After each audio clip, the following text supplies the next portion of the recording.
my cabinet colleagues, excellencies and distinguished guests, ladies and gentlemen.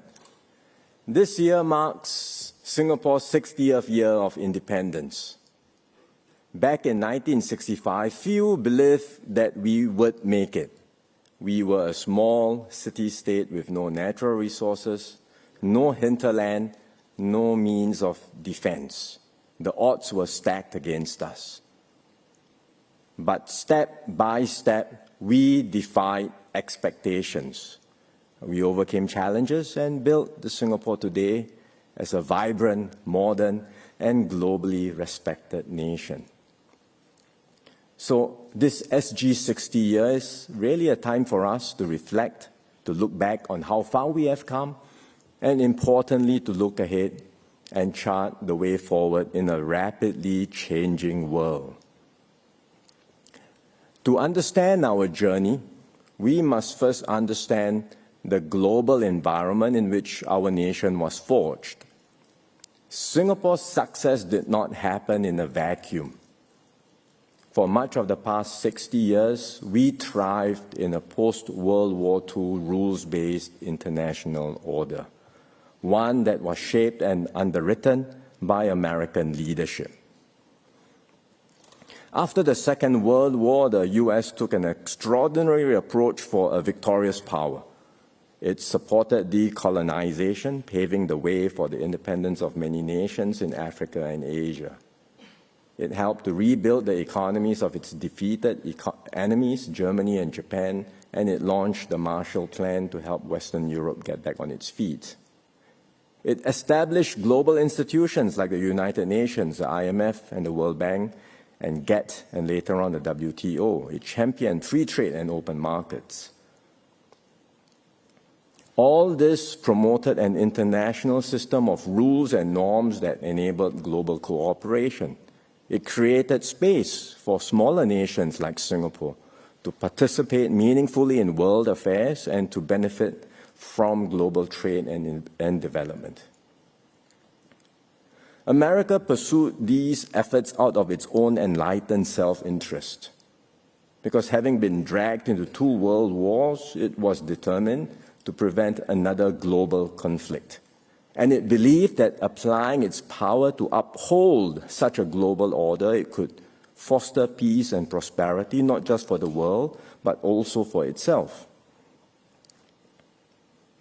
During the Cold War, the U.S. took decisive steps to stem the tide of communism. Its intervention in Vietnam gave Southeast Asia and Singapore the time and space we needed to develop and grow. The Vietnam War remains controversial, and so what we say about it may not be universally accepted, even in America itself. But Singapore is profoundly grateful for the tremendous sacrifices the U.S. made intervening in Indochina at that time. Then, when the Soviet Union collapsed in 1991, the U.S. stood alone as a sole superpower. Its leadership and security umbrella maintained peace and stability in Asia and created an environment in which countries like Singapore could flourish and thrive. Of course, things were not perfect. From time to time, America was criticized for double standards and inconsistency. But by and large, it remained a force for stability and a force for good. It is in this international context that Singapore took flight. Back in 1972, Mr. Rajaratnam envisioned Singapore as a global city, one that would, quote, draw sustenance not only from the region, but also from the international economic system. This vision flourished because of the global environment of cooperation, rules, and stability, and because Singapore chose to plug into this global system. Today, very unfortunately, this international order is fraying. The conditions that sustain it no longer hold. Within America, support for global engagement has declined. Many Americans feel left behind by globalization. Their communities have suffered job losses, stagnant wages, and social dislocation. There is a growing sense that other countries are benefiting disproportionately from America's security umbrella and access to its markets while contributing little in return. The long and costly wars in Afghanistan and Iraq after 9/11 have deepened public wariness towards foreign entanglements. And the shocks from the global financial crisis of 2008 and the COVID pandemic have caused further disruptions and dislocations. So there is now a strong and growing impulse within America to turn inward, to focus on its own domestic priorities and to scale back costly overseas commitments. This shift is evident under the current American administration. The U.S. Secretary of State Marco Rubio himself highlighted that the unique role of the U.S. was an, quote, anomaly and a product of the end of the Cold War. It was an anomaly and a product of the end of the Cold War. But this sentiment is not limited to one party alone. It reflects deeper structural changes in American society, that the U.S. can no longer afford to lead the world in resolving every problem. And it now needs to cut back on what it does abroad. So this may not just be a temporary change in policy. This could reflect the new normal in the U.S. for some time to come. At the same time, China has emerged as a near-peer competitor of the U.S. China has benefited immensely from this U.S.-led order. And today, a new generation of Chinese, raised in an era of rapid growth and national revival, believe that the East is rising and the West is declining. They are also more assertive, determined to correct the perceived humiliations of the past and to secure what they see as China's rightful place in the world. America and China are now locked in a fierce contest for global supremacy. Neither country wants open conflict, but there is deep mistrust and suspicion on both sides. Miscalculations, especially over flashpoints like Taiwan, could trigger a broader and more dangerous escalation. Both powers claim they do not wish to force countries to choose sides. But in reality, each seeks to draw others closer into their respective orbits. This rivalry is already reshaping our world and will continue to define the geopolitical landscape for years to come. So we are in the midst of a messy transition globally. To what? Nobody can tell. America is stepping back from its traditional role as the guarantor of order and the world's policeman. But neither China nor any other country is willing or able to fill the vacuum. So nations are turning inward, prioritizing their own narrow interests. The once rising tide of global cooperation that defined the past decades is giving way to one of growing competition and distrust. And as a result, the world is becoming more fragmented and disorderly. Amidst these geopolitical realities, countries everywhere are re-examining their strategic assumptions and recalibrating their policies. In Europe, many were surprised by America's ambiguity on security guarantees for Ukraine and NATO and its uneven treatment of allies and partners.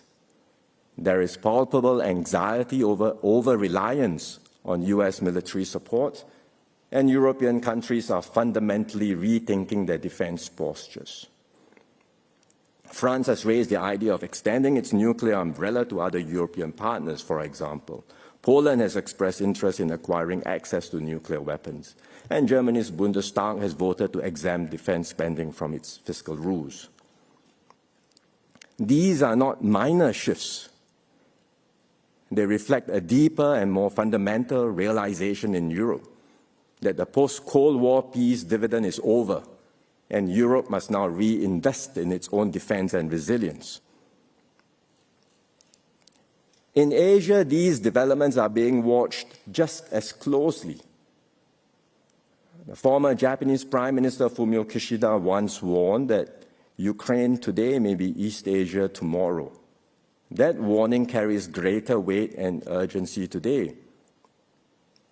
The abrupt recalibration in American support for Europe has prompted Asian countries to question the durability of America's commitment to the region.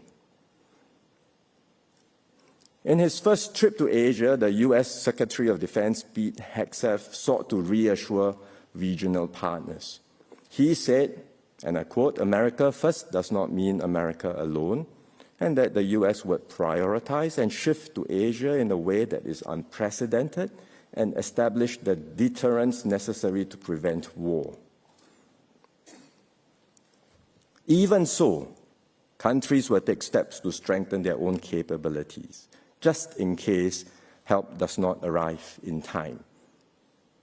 They will remember that President Obama once declared that U.S. was rebalancing towards Asia, but this stance was not sustained in subsequent U.S. administrations.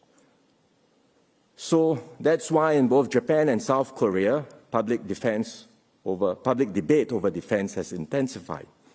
There are calls to bolster deterrence, including through enhanced missile and air defenses, and even discussions once considered taboo about acquiring nuclear weapons.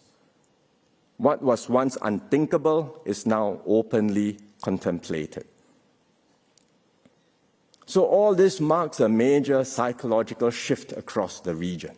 And if these trends persist, it could reshape Asia's strategic balance in fundamental ways, leading to heightened military buildup, riskier deterrence postures, and a more brittle regional security environment. Alongside growing geopolitical unease, we are seeing growing turbulence in the international economic system. There is a well-known adage in international economics about the trilemma between economic interdependence, economic security, and geopolitical competition. Only two can coexist at the same time, but not all three. So after the end of the Cold War, geopolitical tensions subsided. Hence, countries could embrace interdependence while maintaining a broad sense of economic security. Today, geopolitical competition has returned with a vengeance.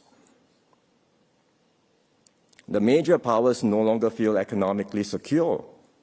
So something's got to give. And where economic interdependence was once seen as a virtue, it is now seen as a vulnerability. And therefore, governments are responding by localizing production, building up self-sufficiency, and reasserting greater control over critical supply chains and strategic industries. Economic instruments like tariffs, export controls, and sanctions are being used not for market purposes, but as instruments of statecraft to advance national interest. These trends are not new, but they have reached a new intensity with the latest U.S. tariff moves. The U.S. has since postponed most of its reciprocal tariffs, but there is little comfort in this, because the current baseline tariff rates are still much higher than what they used to be, and the changes have already caused great uncertainty for businesses everywhere. No company can comfortably plan long-term investments while knowing that the tariff rates could be changed at a moment's notice. Moreover, the U.S. and China are entering a full-blown tariff trade war. The U.S. tariffs on Chinese goods are now 145%, and China has responded, as all of you know, with tariffs on U.S. goods at 125% and vowed to fight to the end. At these rates, trading between the two countries will just grind to a halt, and the pain will be felt not just by them, but by countries everywhere. For now, neither side wants to back down. There are no obvious off-ramps, no easy paths to de-escalate. and the deterioration of trade ties will accelerate the decoupling of the two economies. What we are witnessing is the remaking of the global economy not as one integrated system, but increasingly as bifurcated ecosystems centered around America and China. And as economic ties fray, other aspects of the US-China relationship will come under greater strain. Trust will erode further. Tensions will rise across multiple domains. I've just shared what I think is sobering but a realistic assessment of our concerns happening globally. For a small, open economy like Singapore, these global developments are deeply worrying. Our prosperity has depended on a stable, rules-based global order and the free flow of trade, capital, people, and ideas. As the old order frays, a new one will eventually emerge. It is likely to be more multipolar, less coordinated, and more contested. It will not be shaped by the grand designs of a single superpower, nor by a harmonious concord of all the major powers, but more by the actions and choices of many different players. And despite our limitations as a small state, we cannot afford to be a passive bystander in this evolving landscape. Instead, we must respond with agility and resolve and actively shape our own destiny. And Singapore today is not without agency. We are better resourced, more capable, more connected than we were in 1965. We have forged strong friendships around the world. The Singapore brand is well regarded, and we enjoy a deep reservoir of international goodwill. More importantly, we are not alone. There are many like-minded countries that share our commitment to an open, stable, and rules-based global system. So we can and we will deepen and expand our networks with them. And together, we can preserve the multilateral frameworks that matter and lay the groundwork now for a more stable global order that can emerge in the years ahead. And it's with that in mind that we will move forward on three key thrusts. First, we will contribute actively to the stewardship of the global commons. Because many of the world's most pressing challenges, from AI governance and climate change to future pandemics, require more global cooperation, not less. And when we say we support international law and multilateralism, we are not just hoping for the best. We are actively working to make things happen. We understand that our interests as a small state are best protected when rules apply equally to all, and we take concrete steps to uphold these rules. So Singapore has consistently played a constructive role in multilateral forums, not by grandstanding, but by building consensus and finding solutions. Most recently, our ambassador, Rina Lee, led the successful UN negotiations on the High Seas Treaty on Biodiversity, a landmark agreement that strengthens global governance over marine areas beyond national jurisdiction. It's a remarkable achievement, and it shows that despite a fraught geopolitical environment, it is still possible for the world to come together to find consensus. We have nominated Rina as a candidate to serve as a judge at the International Court of Justice. It's a reflection of our continued commitment to the rule of law in international affairs. Singapore can also serve as an incubator for practical ideas and initiatives. For example, during the COVID pandemic, we founded and co-chaired the Friends of COVID-19 Vaccines Global Access, or COVAX, facility to promote vaccine multilateralism. More recently, we launched the Financing Asia's Transition Partnership, or FAST-P. This is a blended finance platform aimed at mobilizing private capital to support Asia's decarbonization. Given our developmental journey, we can also do more to support other countries' development by sharing our experience. Our approach is centered on supporting human capital development, which we believe is the fundamental ingredient for any country's success. And we do this through curated training programs and study visits to build capacity and to catalyze change. And we have been able to make an impact.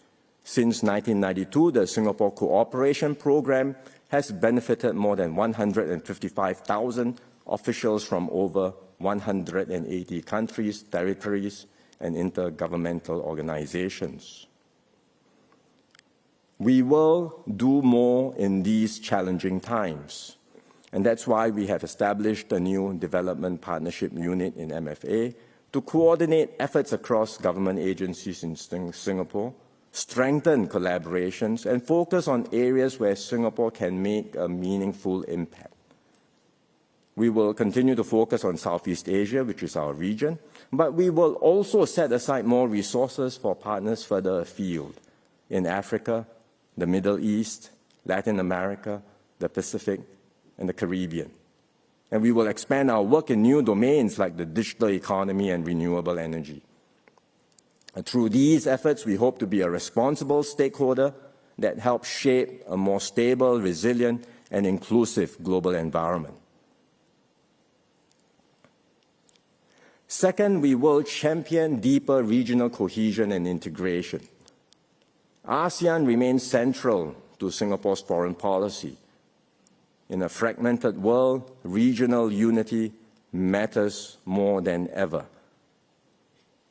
If ASEAN can stay cohesive and proactive, it will help all 10 members navigate geopolitical tensions and maintain our collective relevance. As Mr. S. Rajaratnam once said at the founding of ASEAN, if we do not hang together, we will end up hanging separately. ASEAN's economic integration has come a long way. Combined, we are now the world's fifth largest economy, and we have managed to make the ASEAN Free Trade Area virtually tariff-free, virtually, not yet 100%. So there's still some way to go.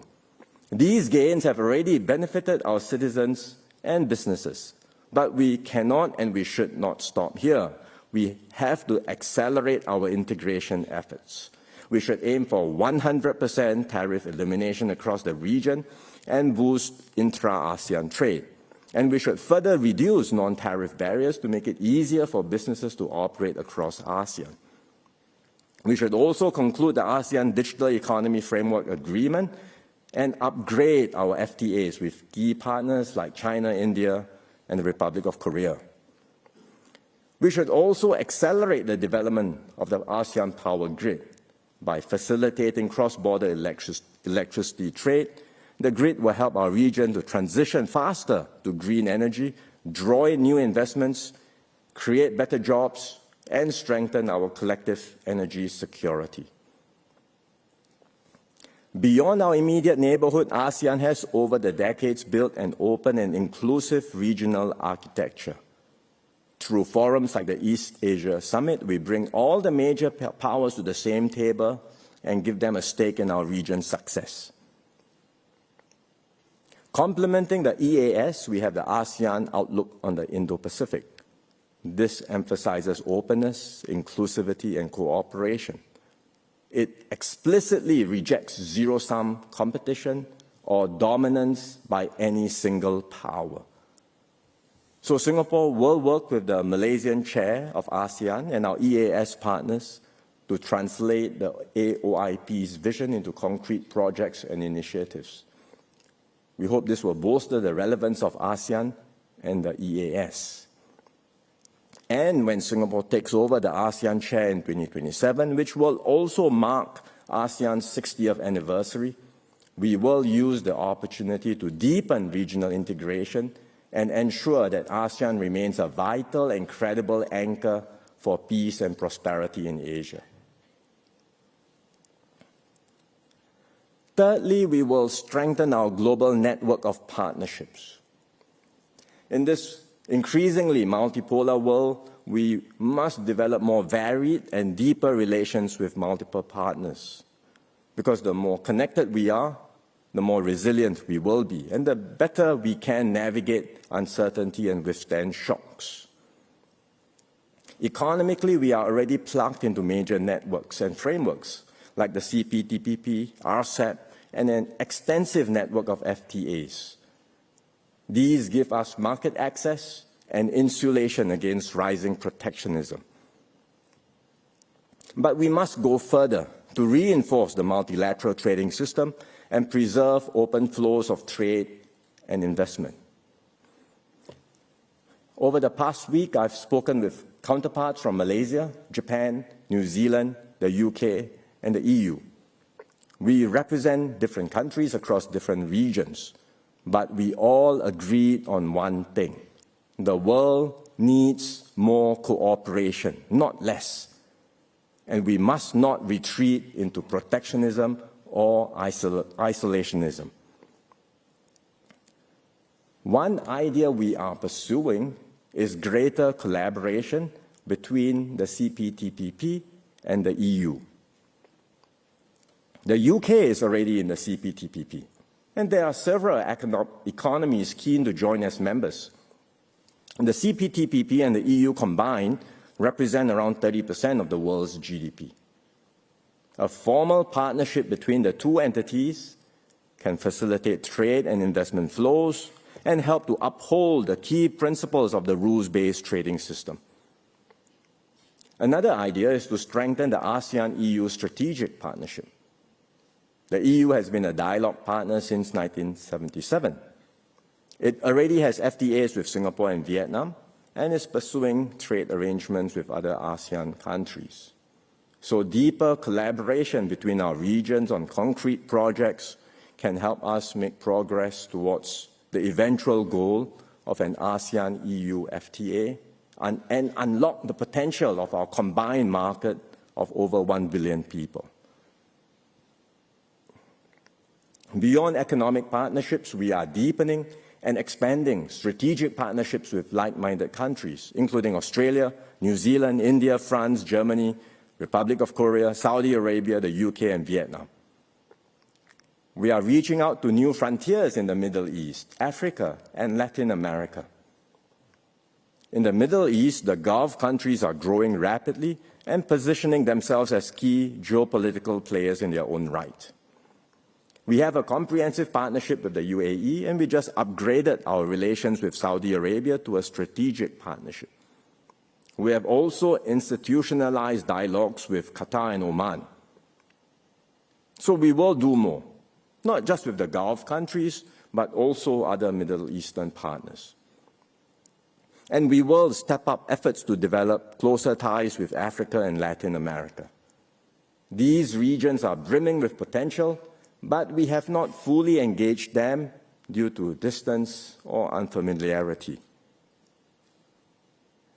We now only have 2 diplomatic missions serving the entire continent of Africa, in Cairo and Pretoria, and only 1 in Latin America. This is insufficient. We will open new diplomatic missions in Africa and Latin America over the next few years. We hope this will show our friends in Africa and Latin America that Singapore is keen to do more, to trade, invest, and partner with them for mutual benefit. These are the steps that we will take to navigate this increasingly fragmented and turbulent world. Like in 1965, we once again find ourselves in uncharted waters. We are still a small country with no natural resources, but we are no longer the Singapore of 6 decades ago. We have built deeper capabilities and become stronger and more resilient. We've found innovative ways to overcome our lack of critical resources, be it water, land, or energy. We've carefully built up our financial reserves, providing us with a vital cushion in times of crisis. And we've built up a strong and effective SAF and home team. Because from the outset, we recognize the importance of defense and homeland security. And unlike some places which scaled back conscription or cut back on defense spending, We consistently invested in these areas over the years and strengthened our institution of national service. Singaporeans know that if we are ever threatened, no one will come to our rescue. No one else will safeguard Singapore's interests or secure our future for us. We can only depend on ourselves. No doubt, Singaporeans today are also more well-traveled, more well-informed about the world. Many don't just want to know how Singapore will be affected by developments elsewhere. They also want to know how we are responding and why. Naturally, there will be differences in views and even strongly held opinions of how we should position ourselves internationally on global issues. In fact, it's a sign of a healthy and mature citizenship to have a diversity in views and opinions. But we must never let our diversity become a source of division.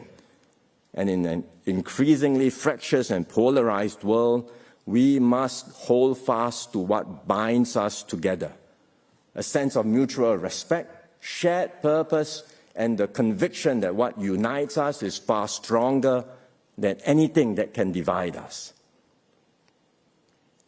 Ultimately, Singapore's survival and success in this uncertain world will not rest only on the actions of its leaders or the efforts of our diplomats abroad, capable as they are, and we do have very capable diplomats.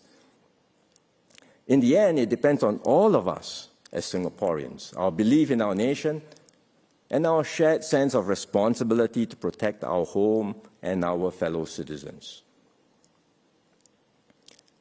Singapore may be an island, but we cannot have an island mentality. We have to look out for one another. We have to strengthen our bonds of fellowship within our society and with others beyond our shores. This applies not just to us individually, but as a nation too. Even if other countries turn inward, we have to remain open to ideas, open to partnerships, and open to opportunity.